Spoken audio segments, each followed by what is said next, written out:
I'm Amy Klobuchar, the senator from the state of Minnesota. This weekend, we are on the verge of what soon will be a month-long government shutdown, and it's the longest and most senseless shutdown in American history. That's nearly a month of hundreds of thousands of workers not getting paid. That's nearly a month of everything from air safety to medical advancement being undermined. Nearly a month of unnecessary anxiety and unwarranted chaos. This past week, the president declared he'll never back down from his decision to shut down the government until he gets what he wants.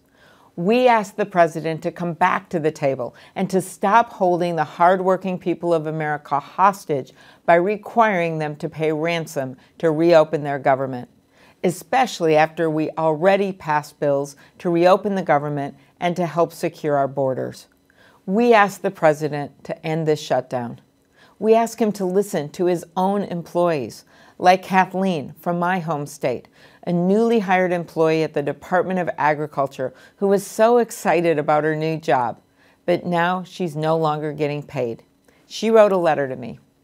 "My funds are exhausted," she says. "At this point in time, I don't have the money to pay for my mortgage or for child care for my daughter." She goes on to ask the question no parent should have to ask. Do I risk losing my home, or do I risk having my daughter lose her daycare and then be unable to go to work when I'm recalled? She finishes by saying, "This may be a story you have heard before, but I felt it needs to be shared until it is heard by the right ears." Kathleen, today a whole lot of people are hearing your story.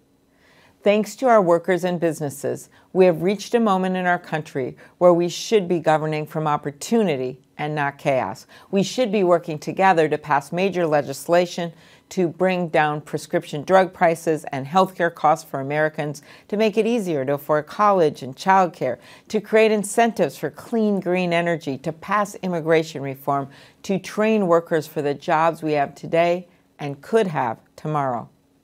But what is happening instead?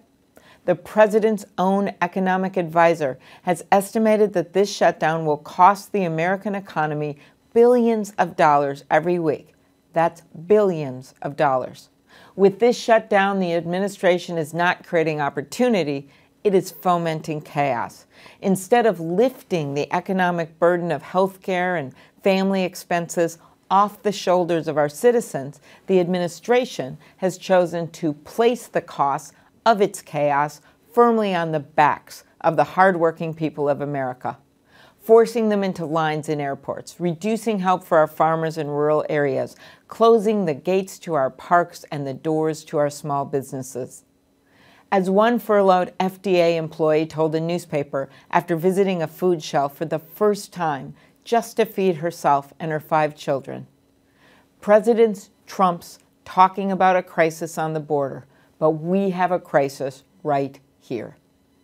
I asked the president and my Republican colleagues to listen to those words, the words of an ordinary American who, like so many others, does extraordinary work for us every day. These are people working on the front lines without pay to keep us safe from terror, guard our coasts, investigate and prosecute those that do us harm, and keep our food safe and our life-saving cures moving forward.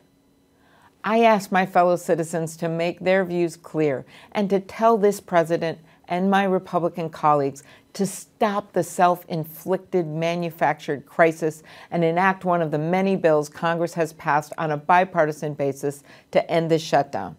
I asked Leader McConnell to take up the House-passed bills in the Senate and send them to the president's desk. Why?